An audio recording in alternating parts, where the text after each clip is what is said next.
Alanın taraftarı bolmağını 5 bölüme ayırdık da. Birincisi dostluk barada. Ol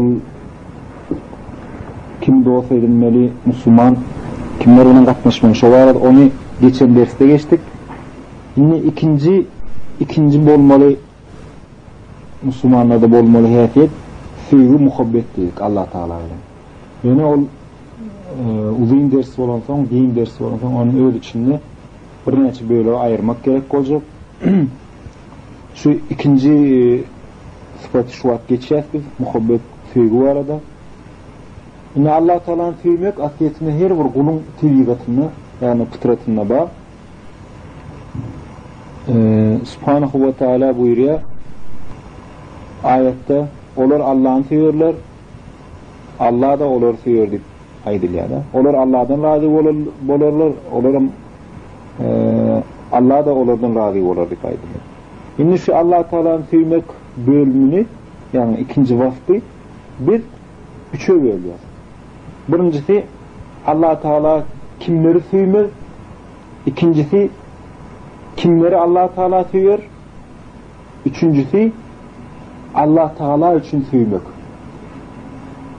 Şu üç bölümü ayrı sebebi biz muhabbet sevgi, Allah Teala sevmek diyenleri bilecek olsak ilk bilen Allah Teala kimi sevmeye, şunu giymişliğin bilmeli ve şunun öğrenmeyi alt kalacak olmalı. Sebebi Allah Teala'nın sevmeyen hareketlerini edip görsek Allah Teala bizi sevecek gereken arada onunla neyme? Sevgi, muhabbet görecekler. Şunun için ilk bilen neyme? Allah Teala kimleri sevmeye şu arada kısacık geçelim.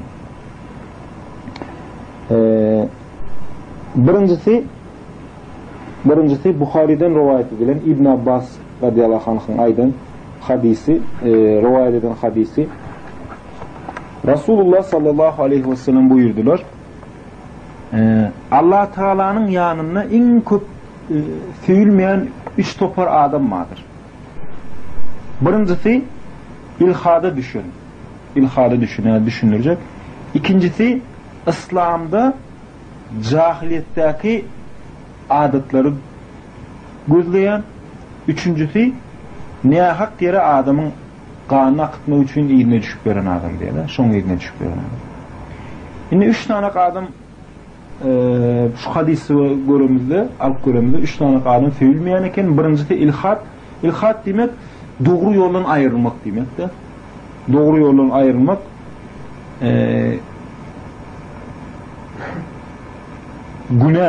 günah iş etmek, fasıklık, doğru yoldan ayırmak, küfre gitmek, şulardan himmeti ne mi?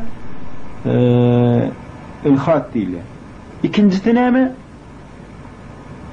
İslam'da cahiliyet gözleyenler. Mesela İslam'da da tireçilik yerleştirecek olup bir başarılı olup böyleler. Suriye'de, Irak'ta İslam sosyalizmi deyip bir düşünce yürüyor.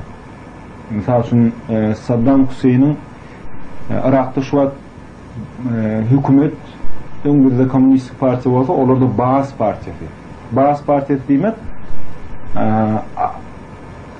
Arapçı, sosyalist, İslam şu üçünü koşuyorlar bile. Arapçılık, sosyalizm şu. Asiyetine İslam sosyalizm deyip alıyor da olur. Suriye'de de Baas Partisi şu an önünde var yani.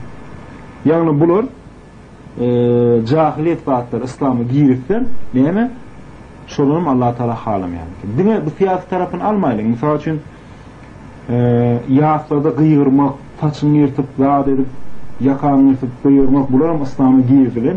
Değil mi? Cahiliyet vaatlar, bu vaatlar İslam'da bolmalılar. Allah Teala halamayan. Ve üçüncü Allah Teala halamayan insanı niye hak yere kan dökecek olan adam. İslam'da Müslümanın kanı değil mi? 3 halatta dökülüyor.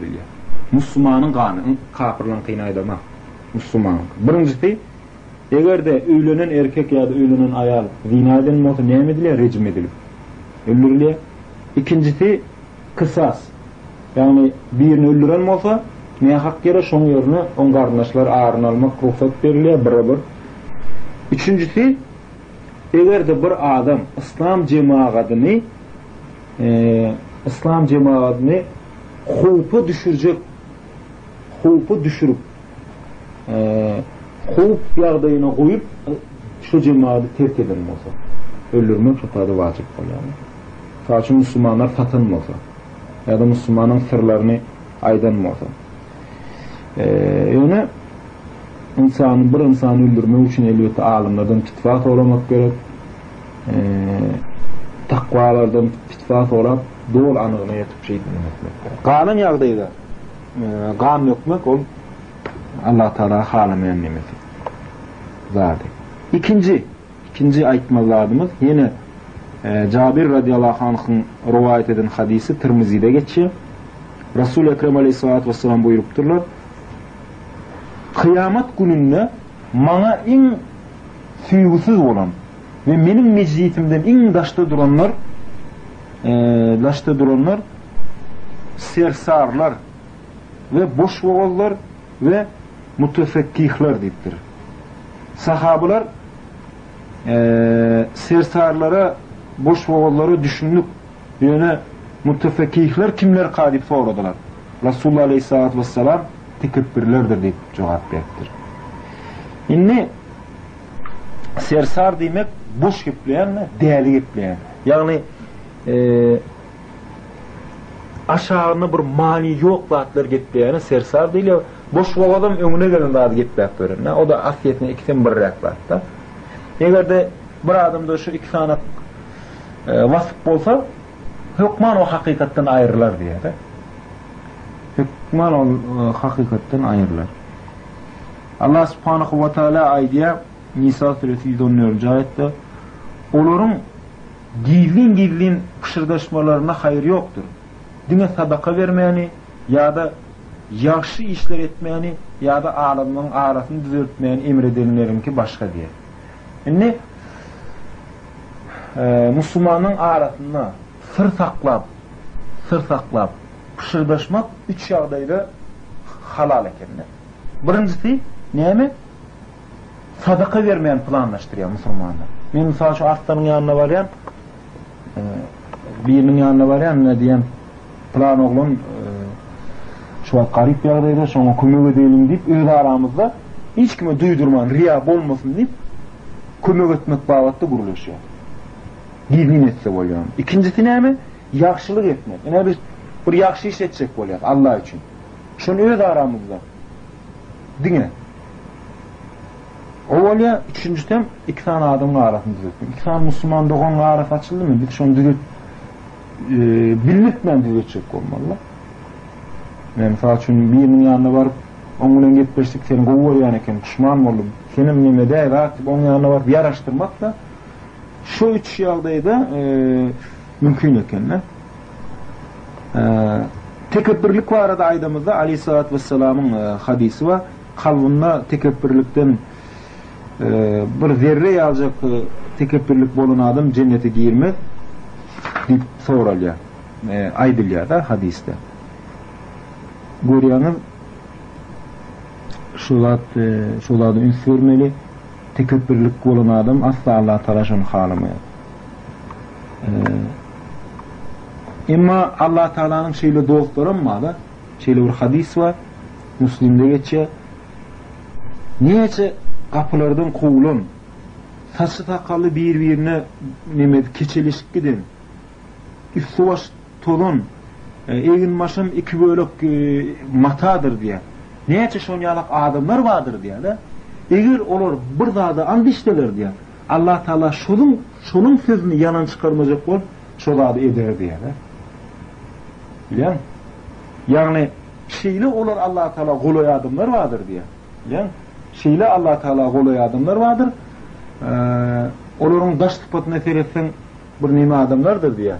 Sıvaş hapadat diyor Allah Teala kolay adamlar sever. Burada dile geçseler Allah Teala neymi verecek ekim. Şunun için şu tekebbürlük değil rahattan daşta durma. Üçüncüsü zalimlik. Allah Teala hakikaten zalimler sevmezlik. Ali İmran suresi 57. ayet var. Lukman suresi 113. ayet şüphesiz şirk hakikaten ulu zulümdür deyip aydılıyor. Yani bir yerde ulu ýa-da küçük günälerin hemmesine şeytana ataat etmek zulüm moddur. Allah Teala aýdýar İbrahim suresi 22. ayette bir iş hükme bağlananına şeytan aydar. Yani bir hüküm da şol iş vardı. Kur'an-ı sünnette. Şeytan ne mi diyor?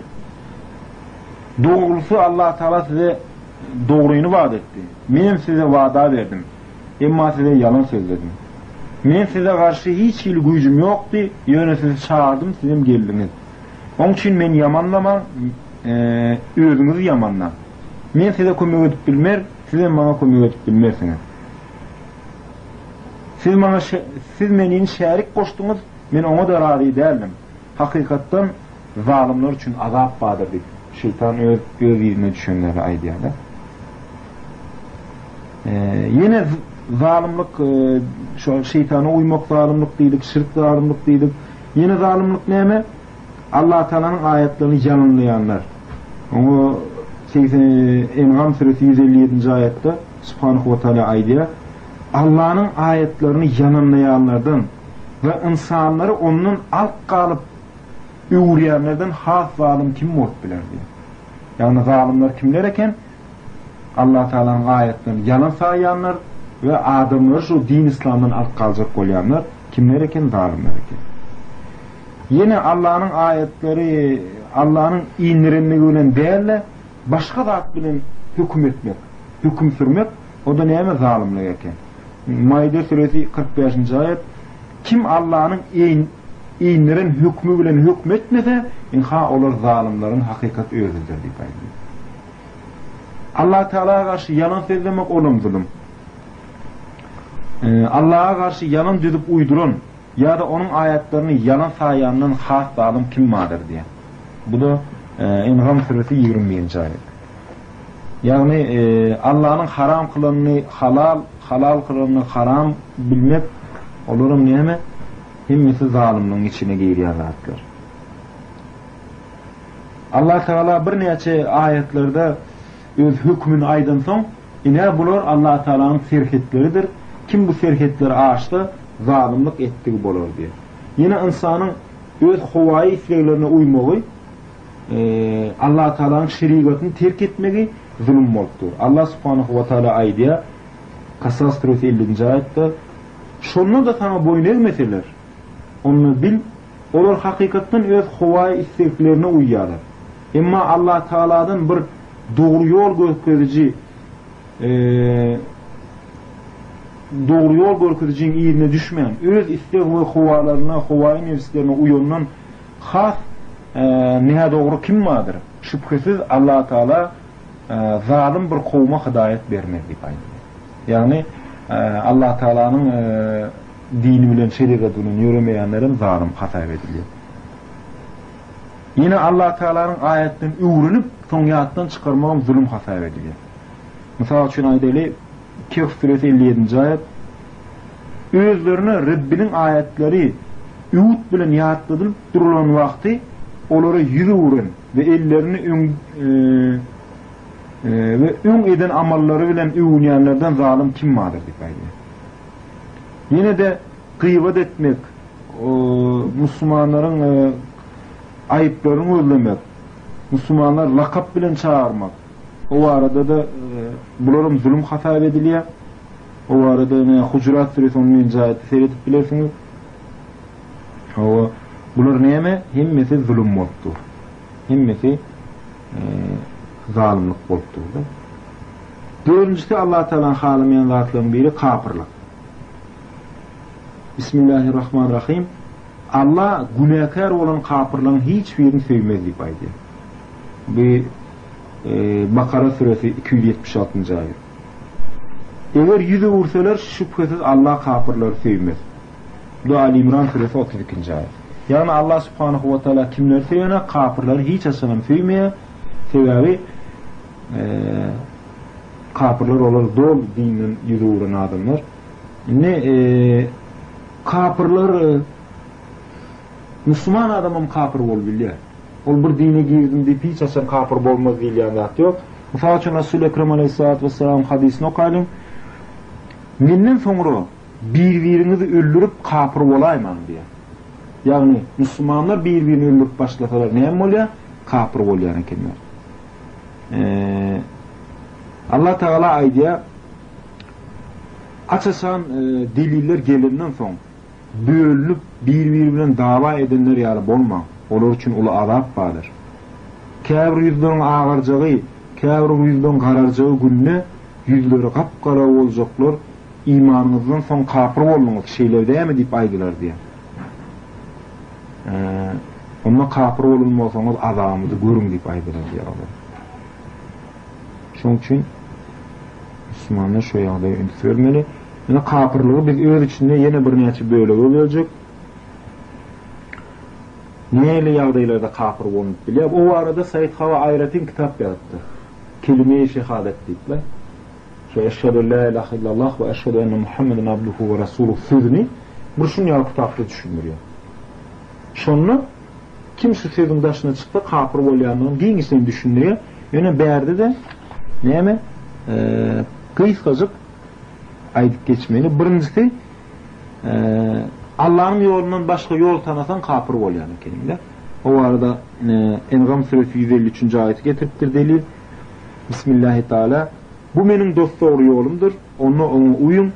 Sizi onun yolundan ayıracak başka yollara uyma. Bunu size vasiyet etti. Belki korkarsınız ifade. Yani Allah Teala'nın yolundan başka bir yolu yürümek, başka bir kuruma girmek, partiye girmek, başka bir toparlanışıga girmek, başka adamlar bilen bilek olmak, o doğru qadağan edilen sebe kafirliği etmek, atakmak. İkincisi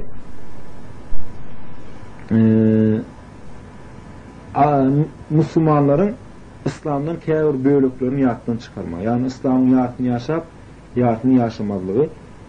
Bu da Maide suresi 10-njy aýetde aýdylýar. Yani Müslümança ýaşamasa, Müslüman ýaşamany dowam etdirmese, näme Müslüman bolmady hasapdaş olur. Şüphesiz dinlerin bölük edip toparlaşanlar sen olardan därsiň diýip aýdylýar. Yani dini böyle bir derek zatlar üçün bölüp bir-birine düşman bolmak ýok ekeni. Bu da En'am suresi 159-njy aýet. Inne alım gelenden sonra da bir-birine zulüm etmek. O arada da var Şura suresi 10-njy aýet. Bu arada aýdylýar Bismillahirrahmanirrahim.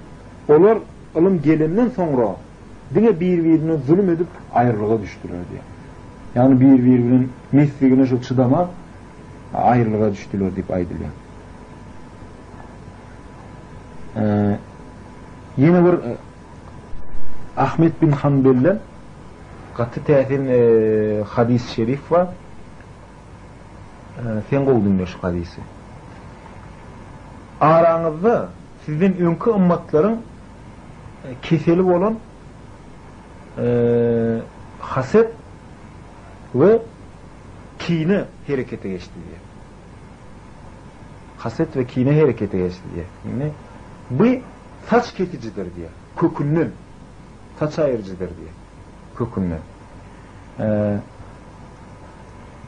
Men saç kesici, saç ayıryançı deyip dille gaydamak diye Resulullah Aleyhisselatü Vesselam. Kim aydiyan niye? Men şunu demek isteyen niye? Saç ayırıcı dini kökünden gazap ayıryançıdır diye. Katı teyatin hadiste şol saç ayırmanı mengde diye. Haset bilen birbirine kine etmek saç neye kırkılıyor bilen? Dilletten. Şon yalık dini kökünden ayıryan zar ekenler. Şu saç ayırmak değil yani. Yine bir hadis var Resulullah Aleyhisselatü. Katı tehdin hadis. Hakikatten men pikirleyen Müslümanlar dini bilmiyor. Öz dinimiz tanandak bizler. Terek neyme diye. Bir kalpta iman men hasip. Yani bir kalpta evet bu tabi iman yoktur diye. Ama Müslümanlara söylediyen ya köp sözünü Müslümanlık görünmez. Çiğli görüp de şöyle ikisi buraya da borç bilmeyer ya Resulullah Aleyhisselatü Vesselam. Borç bilmeyer. Hadis var. Yani açıkçası hadis var bir yerde deliller ama hem beraber var. Şoň üçin şol adydy ünsüýet.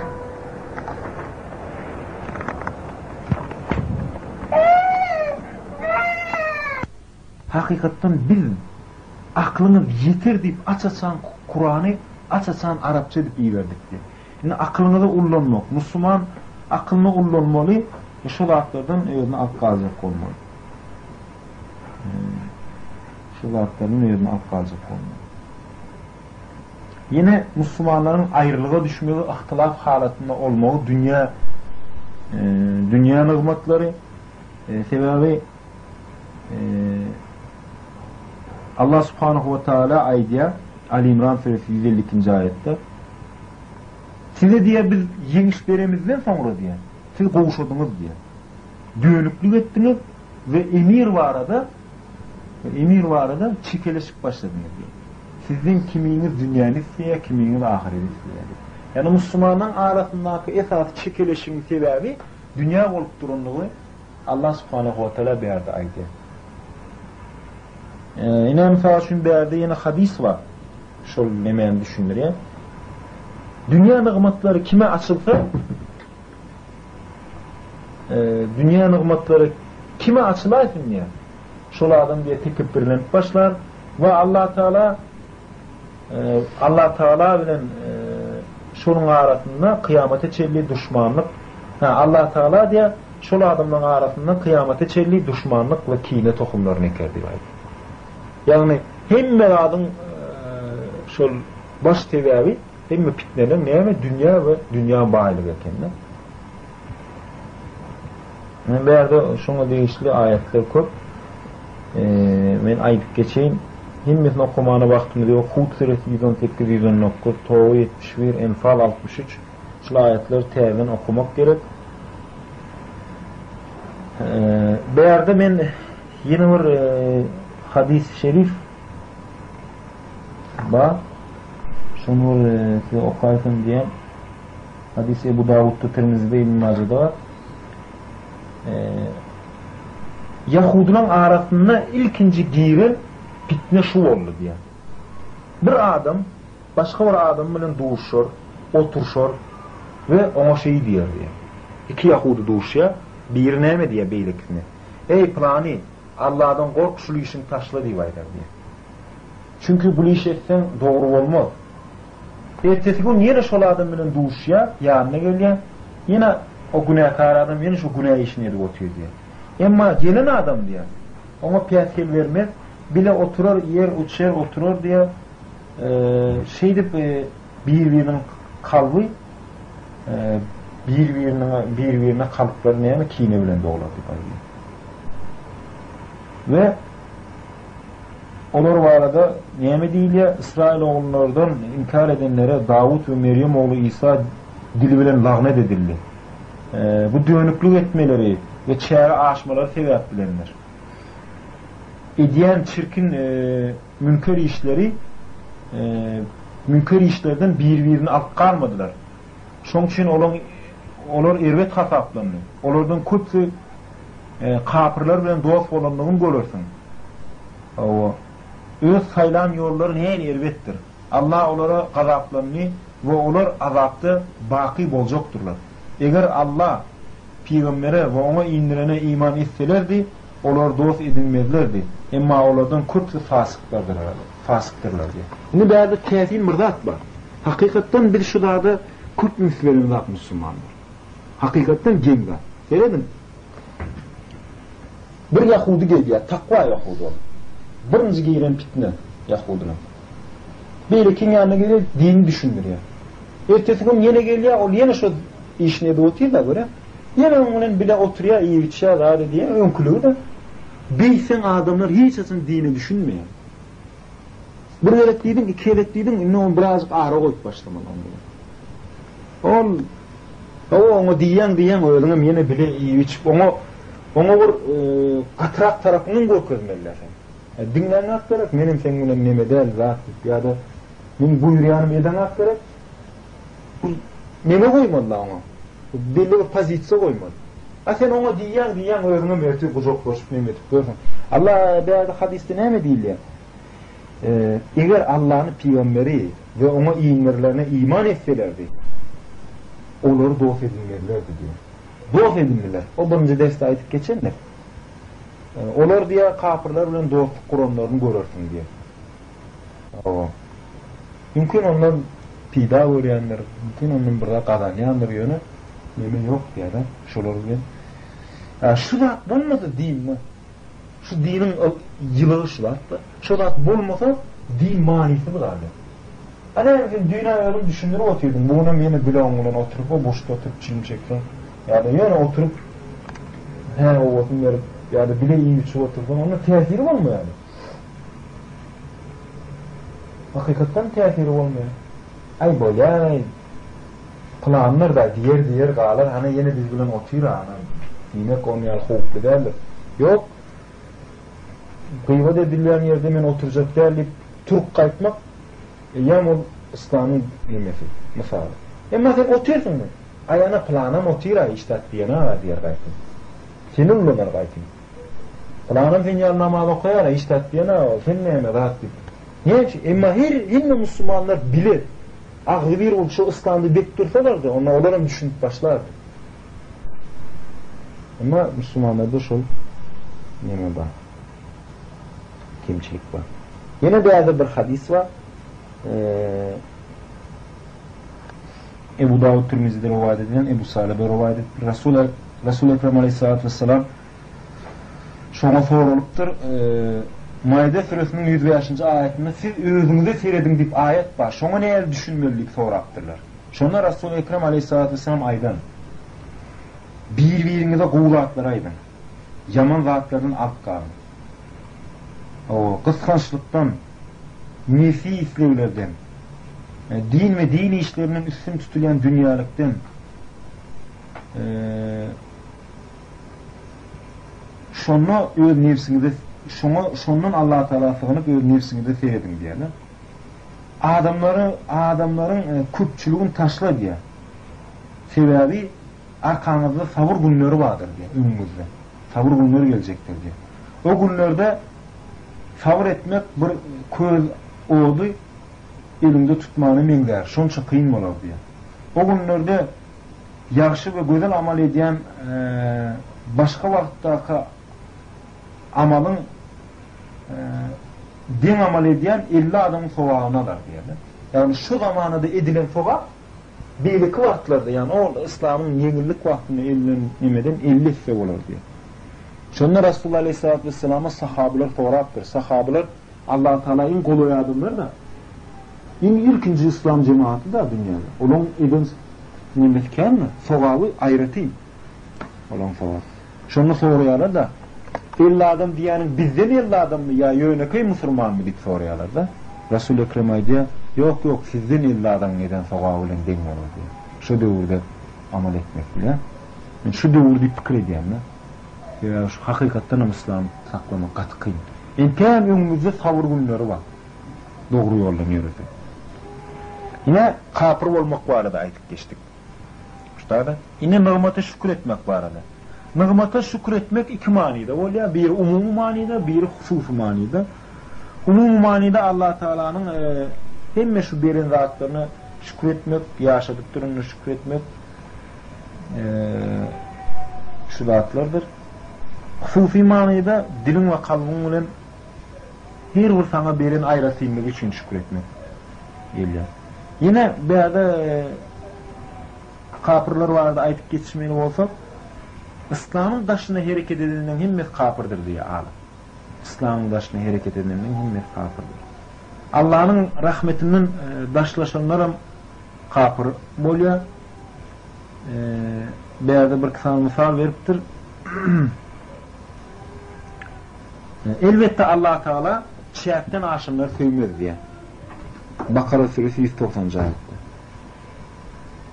Elbette Allah şerhten aşımları söýmez diýip aýdylýar. Bu näme diýmek? Misal üçin birinjisi sevişde bolup bilýär. Ýa İslamda seviş hukugy bar. Hemme kişini öldürüp asyp zat edip beýdip bermeliler. Senin bilen sevişenlere garşy sevişin, şerhten aşmaň diýär Allah Teala. Sebäbi Allah Teala şerhten aşymlar söýmez diýip aýdylýar. Yine misal üçün belli vurdat, İslam'da belli vurdadı, köp ettin, şu da zalimlik. İsraf demek olduğunu düşünüyoruz.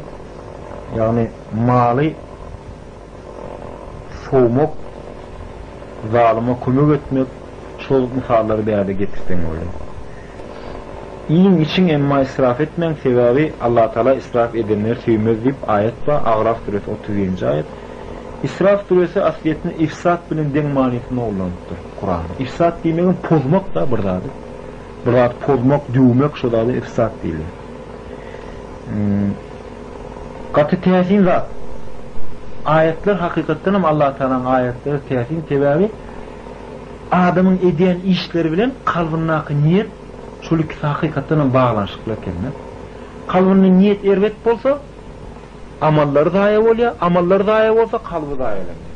İki taraflayın bir yerde katlaşıklar. Katı gen katta aşıdan. Misal için seyredin yine Şuara suresi 151-152 var. Allah Teala ne mi diye? Ölçüyü bilmeyen, israf ediyenlere itaat etmeyen diye. Hatta Allah Teala israf ediyenlere itaat etmezliği buyuruyor. Ya olan kalbide de bu derler. Teve olur, dünyada bozgokçuluk çıkarıyorlar. Ve düzgün zadi dövüyorlar, avah zadi dövüyorlar, pozuyorlar değil diye Allah subhanahu wa ta'ala. İsrafın içine ne mi giriyor? Mesela için adamın yönü soğuk durma olmalı mümkün. Şunu israf değil ya. Yine çilim çekmeyi israf. Sebebi araba içmeyi israf. Sebebi Allah Teala'nın veren arafta rızkını ne mi? Başka yerlere kullanıyor. Gerekli evlatları giyiştirip takıştırmak israf. Bir zalim adama tağutu kömür etmek israf.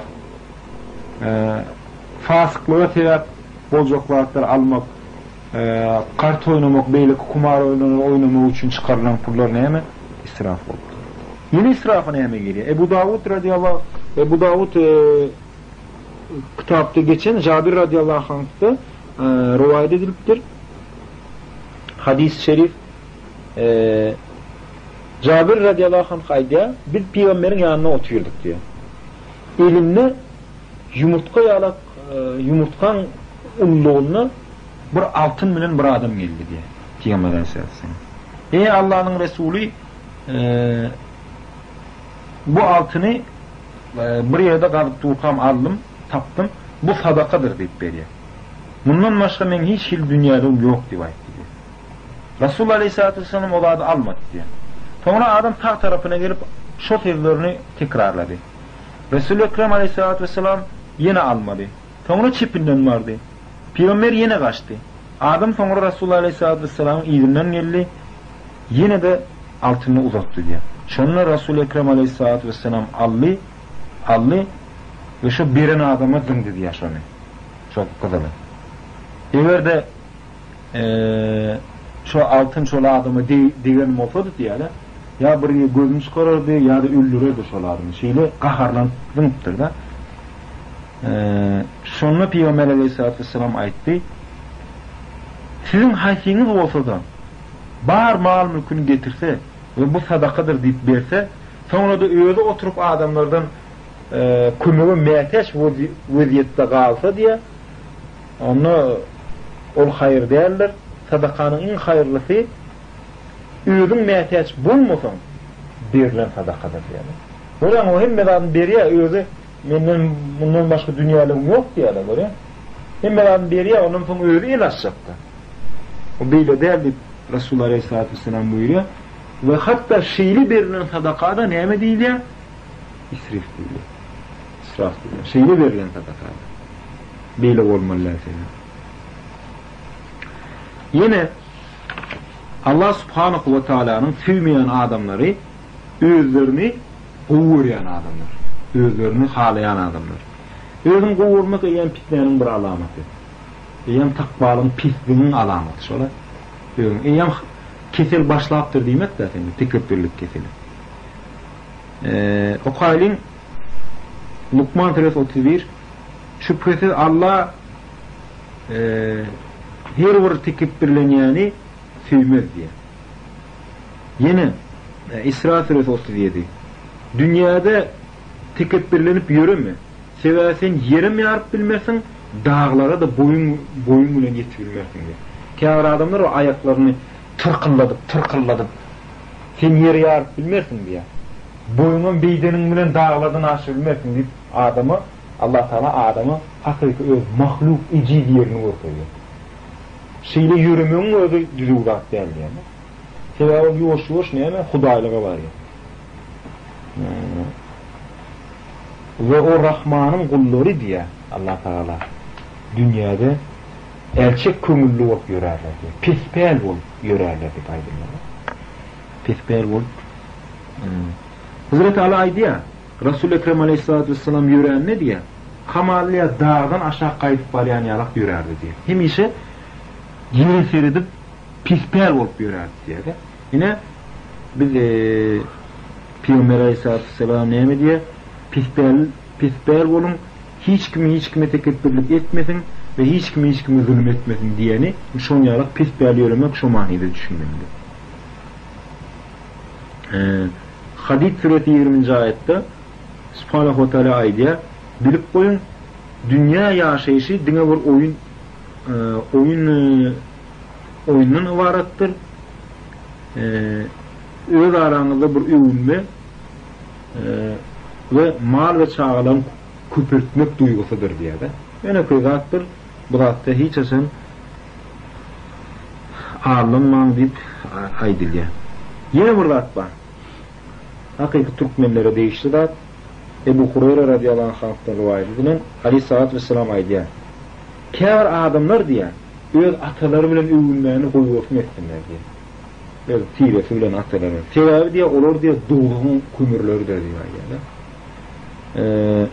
Ya da olur Allah'ın nezdinde burnunu pis saatlara sokup görün şol mücizliklerden has beterdir diye. Hakikatte Allah Teala sizin cahiliyet dövründeki gidimliliği ve şeyden atalarınız bilen övünmeyeni yok etti, giderdi diye. Dine mümin olan takvalardır diye. Kafirler olsa bilerektir. İnsanların himmeti Adam Aleyhisselam'ın çağlarıdır. Adam Aleyhisselam olsa topraktan yaratılanlar deyip aydılır. Değerde Müslümanların neyme? Sol dünya karayışına değerde kesikler koya. Resulullah Aleyhisselatü Vesselam yine bir hadisi var. Bukhari Nesai'de geçiyor. Sizin ön geçenlerin sizin önkü ümmetlerden biri diye şu tekebbürlenip eğneşini yerden tüyreyen ekemeyeli. Allah Teala şunun 20 düğüne batırdı. O kıyamet gününe çelli yere batmana devam edecektir diye. Yani Allah Teala şeyle sövmeyen ekemle tekebbürleri. Şeyle sövmeyen ekem tekebbürleri. Ebu Hureyre radıyallahu anh bir gün eşiğini yani şu doğumunu yerden tüyrap bayan bir adamı gördü ve ayağına urmana başladı diye. O adam Bahreyn'in emiridir, hakimidir diye. Sonra ona aitti diye. Peygamber aitti şüphesiz Allah Teala tekebbürlük edip eşiğini yerde tüyreyen adamı rahmet etmez deyip sonra duyduruptur. Rivayet edilen aydiye Ebu Hureyre Medine'nin hakimi oldu diye de. Sonra hakimi oldu diye şunu öz sırtına o odun alıp götürüp getirirdi diye. Sonra bağların orta arasını gelip bağların orta arasını yürek geçerdi.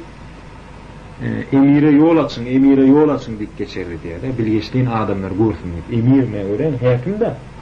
Bu gider Medine'nin hakimi oğlunun aşağıdır öyüne la. Bilgeçliğin şeydik geçerdi diye. Adamlar görsün, orada alsın ve tekebbürlenmesin deyip aittır aşağı.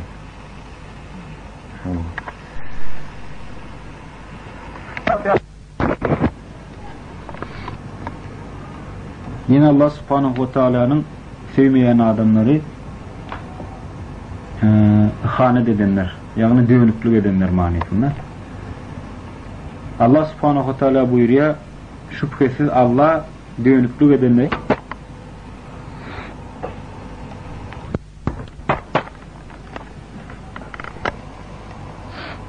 eğer bir kavmin dönüklük etçeğinden korksam sen olur bilen ara gatnaşyň Allah Teala dönüklük etmeyenler sevmeýär, dönüklük edenler sevmeýär diye. Enfal suresi 58-nji ayetde.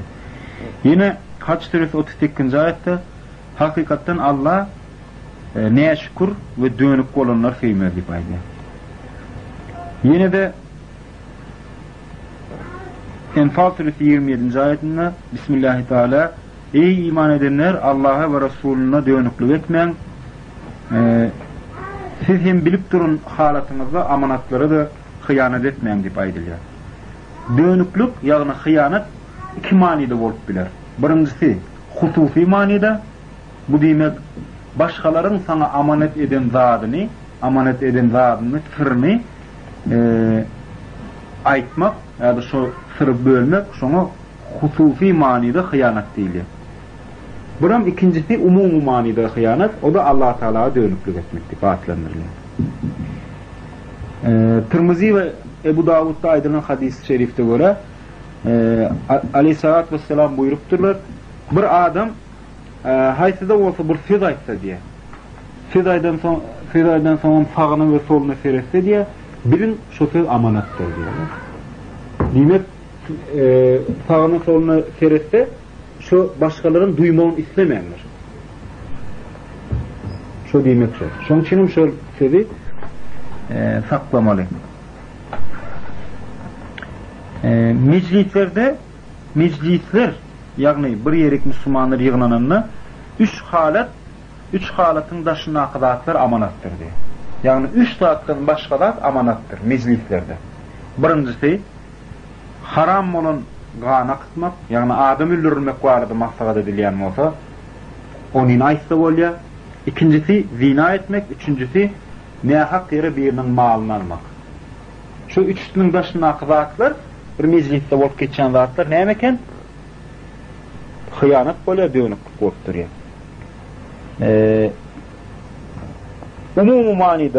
Umumy manida hıyanet barada aýdamyzda, o da Allah Teala'nın beren bize amanatyny, İslam amanatyny berjay etmezlik. Sebäbi Allah Subhanahu wa Taala Zariyat suresi 56-njy ayetde men jinnlary we adamlary diňe maňa gulluk etdiler diýip ýarattym diýär. Diýmek bäze näme? Musulmanlar şol esasy amanata hiç asan hıyanet etmeler, dönüklük etmeler. Bu da umumy manida dönüklük bolýar. Yine Allah Subhanahu wa Taala'nın sevmeýänleri, bozgukçuluk edýänler, ýagny fesat çykarýanlar. Allah Teala fesat çykarýanlar sevmez diýip aýdylýar. Maide suresi 64-nji ayetde. Yine Bismillahirrahmanirrahim. Kapyrlyğa girip Allah ýolundan alyp galýanlar. Edýän bozgukçuluk üçin olary azap üstüne azap goşar diýip aýdylýar. Bu da Nahl suresi 88-nji ayet. Yine de Şuara suresinde de aýdylýar, ülçüge ünsvermen, ülçüksiz emredýänlere itaat etmän, olar dünýäde fesat çykarýarlar,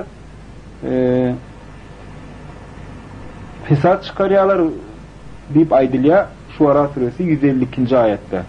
Ýagny olara şu fesat çykarýanlara boyun eğmek haram hasap edilýär. İslam dinine. Bozgukçuluk esas fesat demek insanyň öz nefsine uymagy, öz nefsi isleglerine uymagy. Misal üçin Allah Subhanahu wa Taala fesat sözüni şu Maide suresi 49-njy ayetde ullanýar. Bismillahirrahmanirrahim. Aralarına Allah'ın iğnelerini bilen hükmet ve olorun isteklerine uyma. Allah Teala bäze näme diýjek bolýar bu ayetde? Ýagny kafirlerin şu huwaý hüweslerine uymagyn, nefslerine uymagyn sebäbi olar fesat çykarýarlar diýär. Asiyetine hemme kapırlara biz mufsid adını, yani fesatçı mufsid adını berip biler. Misal üçün Yahudiler, Hristiyanlar, Oğutpararlar, Budistler, Komünistler, dinsizler, bulan hemmesi bolgokçular. Yine de münafıkları, ön kısa sayfada aytıp geçen münafıkların şol fesatların arasına koyubilyer. İnni bu arada ayetler değerliken biz hemmesini okuyacak değil. Allah ve Peygamberine karşı fühuş açanlar ve dünyada fesatlığa ahlak edenlerin cezası dine öldürülmektir, atılmaktır ya da elleri ve ayakları çapraz kesilmektir deyip aytılıyor. Yani sağ eli bilen çep ayağı. Ya da ol yerden sürülüp sürgüne verilmektir. Bu olur için dünyadaki maskaralıktır. Ahirette olsa olur ul azap karışayanlar deyip Maide suresi 33. ayette aytılıyor ve fesadın, yani halkın, ümmetin içinde fesat çıkarmanın cezasının neler uluduğunu ortaya, cezası ulu olsa onu günahın katı ululuğu üstada işaret ediliyor. Yani haysi de olsa bir meselede Allah'ın emrine uymasan bolgokçuluktur.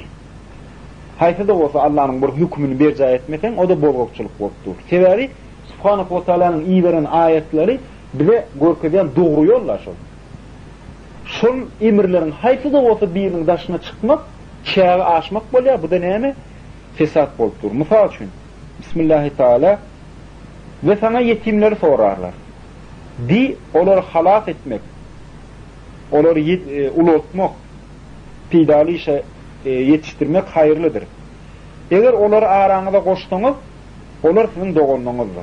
Allah Teala fesat çıkaryanları hükman bilyenler deyip aydı. Eni berde ne mi diyecek oluyor? Allah Teala misal için kâr adamlar yetimden mallarını alıyorlar.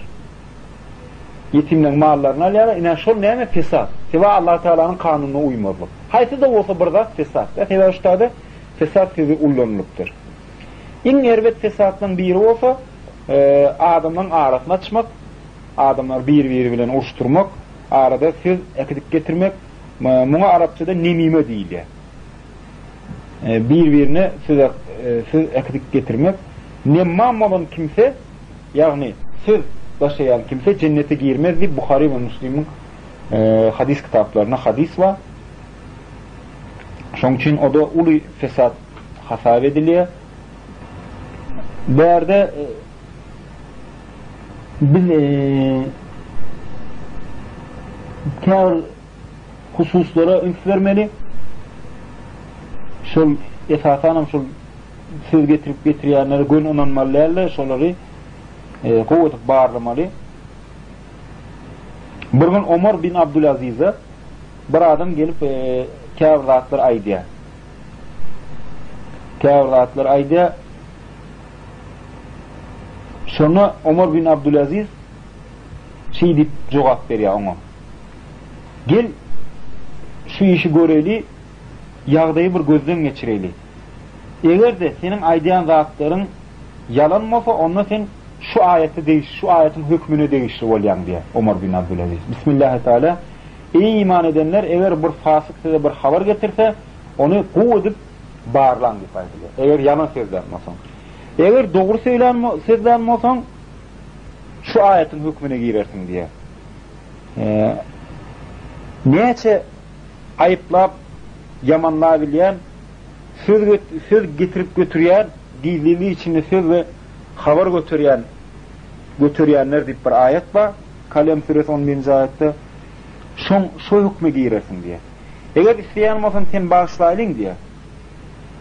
Eğer isteyenmesin sen bağışlayalım diye. Ola adamın şey deyiptir. Ey müminler, bağışlanmanı isteyen minni hiç eşen gelip sana şunyarak haber getirecek değerli baydiyadır. Şol biri var arada söz getirecek değerli baydiyadır. Yine Allah Teala'nın sevmeyen adamları kine ve düşmanlık edenler bu Bukhari, Müslim hadis kitaplarına bu arada çok hadisler var.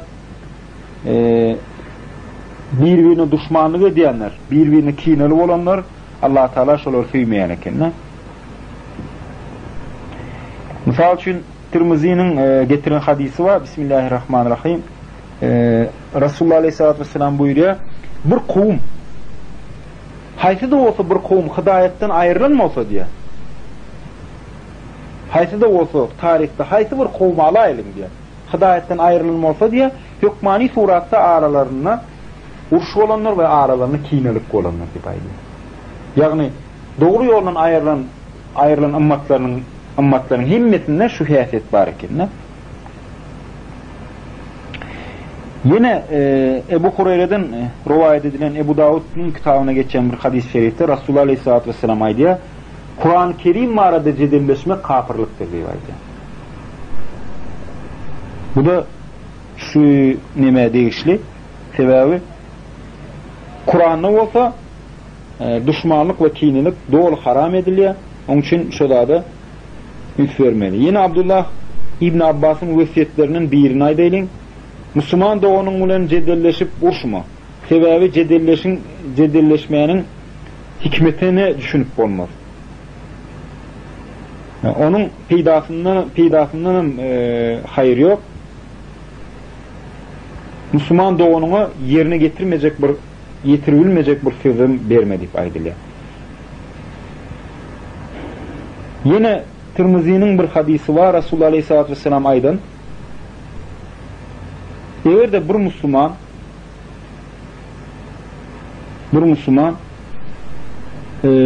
özü niye hak olsa, yani aydayan zatlar doğru değil olsa, şununla cedilleşmeyen taşlasa, onunla diye ona cennette bir kuş şuna hüdürlenir diye. Kim diye hakikat şun tarafında bolsa da diye, şununla da cedilleşmeyen terk etse, cennetin orta arasında ona diye kuş verilir diye, ona cennetin qırasında, bunu cennetin orta arasında. Kimin ahlakı güzel olsa, ona cennetin en yukarı derecesinde kuş salınıp verilir diye. Bu inaş hadis Müslümanları yol görkezmeli. Sebebi Müslümanlar kâvir yağdayda hükman özünkini doğru edecek olup cedilleşiyorlar ve cedil neticede cemaatın içindeki adamların arasında soğukluk görüyor ve Müslümanlar birbirinden soğuya, cemaatın içine kine, düşmanlık giriyor ve Allah Teala'nın dinini biz ne mi dedik önkü derslerde dine cemaat bilen berzayette oluyor, cemaat adam yıkılıyor diyemedim. Allah Teala kul uylaşılmaya vasıta sebep olacaklar yıkılıyor. Onun için cemaat vardı aydın hadislerin biri himmemiz değişli oluyor. Yani cemaatin kim ayrılsa sol İslam'ın yükünü boyundan ayırdığıdır deyip hadis biri değişli oldu. Neşul yine de ken berde aytmalı Allah Teala'nın sevmeyenlerin yönü bir kıyskaca cemlemizde Allah Teala'nın sevmeyen adamları şular oluyor. Şunun için biz Allah Teala'nın sevmeyen adamların hayatetten öğrenmeli. Şu zatlardan daşlaşacak olmalılar. Ben yine de bir tekrar edeyim. Sebebi o kalsın.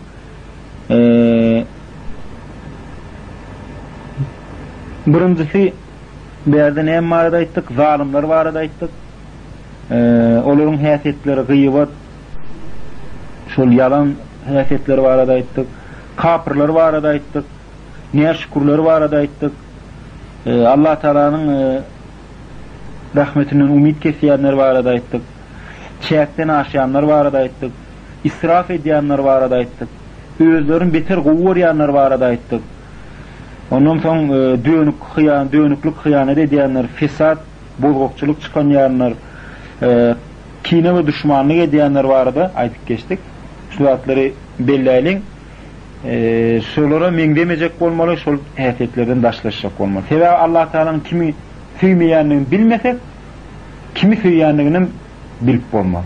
Çünkü ilk bilen Allah Teala'nın kaharını getiriyen, Allah Teala'nın suymayan hareketleri özümüzden ayırmalı, son suymayan hareketlerini etip başlamalı.